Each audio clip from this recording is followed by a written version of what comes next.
টাইটেলও use করতে পারবো আমরা এই জায়গায়। ওকে, তো আশা করি বুঝতে পারছো প্যানেলের বিষয়টা আমি তোমাদের ফুললি বুঝাইতে পারছি। তো আমরা আরেকটা জিনিস আমরা দেখাবো তোমাদেরকে, ওইটা হচ্ছে হলো গিয়া প্রিন্টার। এখানে আমরা প্যানেল তো দেখাইলামই, এবার প্যানেলের পর আমরা দেখাবো হলো গিয়া যেমন কি দেখানো যায়। হ্যাঁ গাইস, প্যানেলের পর আমরা বিভিন্ন ফন্ট দেখাইতে পারি। ফন্টগুলো তোমরা চেক দিতে পারবা নিজে নিজেই। এখানে লাগবে পাইথন -m রিচ।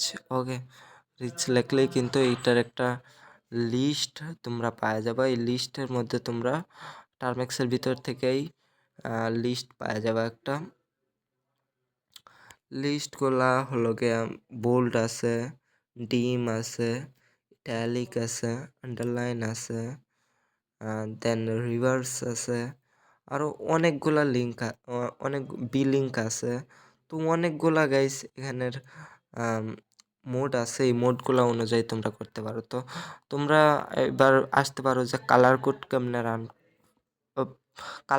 কেমনে তোমরা বানাবা। তো কালার কোড বানানোর জন্য গাইস এখানে যদি আমরা হিরন লিখি, তো এই কালার কোডগুলা কিন্তু তোমাদের এমনি ডিরেক্ট আগে যে কিছু নাম্বারের দিতা 31 এটা ওটা, এগুলো কিন্তু এখানে কাজ করবে না।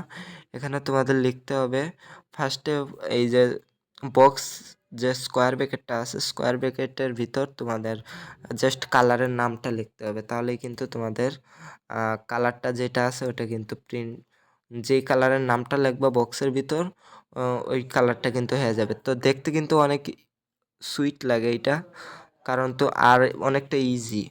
ওই কালার কোডগুলো মুখস্থ করতে গেলে অনেকের দাঁত মাত ভেঙে যায়, মুখস্থ পোলাপান করতেই পারে না। আর এইবারের যেটা আছে এইবার যেটা আছে এটার মধ্যে তোমরা দেখতে পারবে যে এই বক্সের ভিতর জাস্ট কালারের ইংলিশ নামটা থাকলেই হবে। আর কালার